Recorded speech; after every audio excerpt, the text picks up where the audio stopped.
Hello bachcho, let's see the question. The question says that if the tangent at t on the curve y equals to 8t cube minus 1 and x equals to 4t square plus 3 meets the curve again at t dash and is normal to the curve at that point, then the value of t must be. पहला option हमारे पास plus minus one by root three, दूसरा है plus minus one by root two, plus minus root two by three, plus minus root three by two. चलिए इस question को solve करते हैं। उससे पहले हम लिखेंगे अपना की कॉन्सेप्ट। ओके, और की कॉन्सेप्ट से क्या होगा, हमारे पास क्वेश्चन आसानी से सॉल्व हो जाएगा। मान लीजिए हमारे पास कोई पैरामेट्रिक कर्व दिया हुआ है, तो उसका हम डी बाई डी एक्स निकालने के लिए क्या करते हैं, सबसे पहले हम लोग क्या करते हैं, वाई को उस जो वेरिएबल दिया हुआ है अनदर वेरिएबल या पैरामीटर उसके रिस्पेक्ट में हम लोग डिफरेंशिएट करते हैं। मतलब हो जाएगा d y upon d t और divided by x upon d t, d x upon d t से डिवाइड कर देते हैं। तो ये हमारे पास क्या आ जाता है, d Y by D x की वैल्यू। हमारे पास वाई इक्वल टू कितना दिया हुआ है, eight t cube minus one, तो d Y by D x की value, d Y by d t की वैल्यू क्या हो जाएगी हमारे पास, 24t स्क्वायर। माइनस वन का डिफरेंशिएशन जीरो हो जाएगा। Similarly d x upon d t की वैल्यू क्या हो जाएगी हमारे पास, ये हमारे पास हो जाएगा 8t और 3 का डिफरेंशिएशन कितना हो जाएगा, जीरो।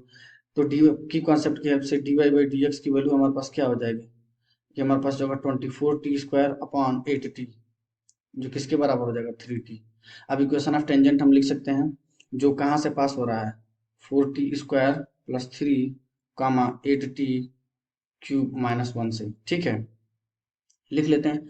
स्लोप हम लोग को मिल ही चुका है 3t और एक पॉइंट हमारे पास है ही, तो हम लोग लिख लेते हैं इक्वेशन ऑफ टेंजेंट पे हमारे पास हो जाएगा y minus 8t cube minus one is equal to 3t times, मतलब ये स्लोप है ना, और ये हमारे पास जो है x माइनस ये हो जाएगा हमारे पास 4t स्क्वायर प्लस में थ्री।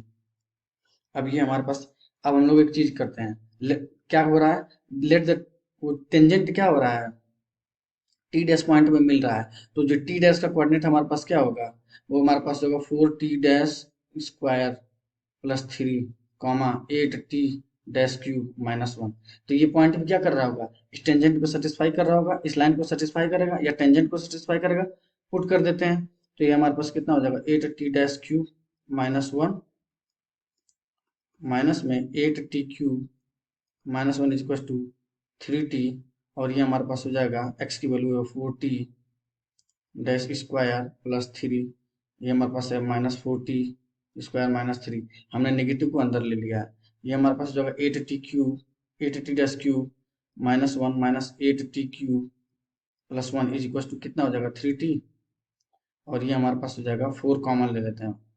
ठीक है, ये हमारे पास हो जाएगा t dash square minus T square, one से वन कैंसिल, 8 कॉमन ले लेते हैं, तो हमारे पास कितना हो जाएगा टी डैश का cube minus T cube is equal to, ये हमारे पास कितना हो जाएगा 3t इंटू फोर। इसको हम लोग फैक्टर कर लेते हैं, तो हो जाएगा टी डैश प्लस टी, और ये हमारे पास हो जाएगा टी डैश माइनस टी। इसका फैक्टर हमारे पास देखो क्या, ये कैंसिल आउट हो सकता है ना, टू टाइम्स, तो हमारे पास हो जाएगा two times T dash minus T. Okay, और ये हमारे पास हो जाएगा टी डैश का square plus T square plus T dash T. ठीक है, is equal to three T into में देखिए टी प्लस टी डैश। ठीक है, टी प्लस टी डैश या टी डैश प्लस टी, बोलो बात सेम ही है, टी डैश माइनस टी। मैं इसको कैंसिल कर सकता हूँ, क्यों, क्योंकि दोनों पॉइंट अलग हैं, अलग अलग जगह पे मीट कर रहे हैं, तो जीरो हो ही नहीं सकते, वो सेम हो ही नहीं सकते, इस वजह से मैं दोनों को कैंसिल आउट कर सकता हूँ। मल्टीप्लाई कर देते हैं, तो हमारे पास होगा टू टी डैश का square plus two T square plus two T dash T is equal to, हमारे पास कितना हो जाएगा 3t square plus three T into T dash. अब हम लोग इसको सिंप्लीफाई करेंगे, तो हमारे पास कितना हो जाएगा 2t डैश स्क्वायर, ये हमारे पास देखिए कितना होने वाला है, माइनस टी टी डैश, और ये हमारे पास कितना हो जाएगा minus T square is equal to zero. ये टी डैश में स्क्वायर है, या किसी टी डैश में क्वाड्रेटिक इक्वेशन है, या टी इस टी में भी क्वाड्रेटिक इक्वेशन है, तो इसको सॉल्व कर लेते हैं। ठीक है, तो चलिए इसको सॉल्व करते हैं। तो ये हमारे पास कितना हो जाएगा माइनस टू, इसको मैं लिख रहा हूँ टू टी डैश, यहाँ पे क्या है हमारे पास, टू टी डैश का square minus two T dash t plus में t dash t minus T square is equal to zero. ठीक है, यहाँ से मैं टू टी डैश कॉमन ले लेता हूँ, अंदर क्या बचेगा टी डैश। ओके, और यहाँ पर हमारे पास क्या बच जाएगा माइनस टी। ठीक है, यहाँ पर हमारे क्या कॉमन ले लूँ, यहाँ पे टी कॉमन ले लेता हूँ, यहाँ पर बचेगा T dash minus T is equal to zero.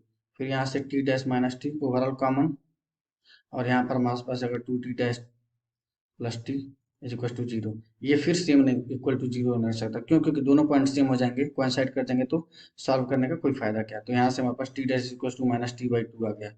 ठीक, अब यहाँ से T dash equal to minus t by two आ गया है, तो हम लोग देखो क्या कर सकते हैं। The line one which is tangent to the point t is normal at that point, मतलब ये हमारे पास, इसका मतलब क्या है समझाता हूँ। ये हमारे पास हो जाएगा थ्री टी, इसका स्लोप आया है, और इसका स्लोप इसके रेसिप्रोकल के इक्वल हो जाएगा, मतलब और नेगेटिव के साथ, क्योंकि ये दोनों प्रोडक्ट का उसका क्या होता है, माइनस वन होता है, तो ये हमारे पास कितना हो जाएगा, टू अपॉन थ्री टी।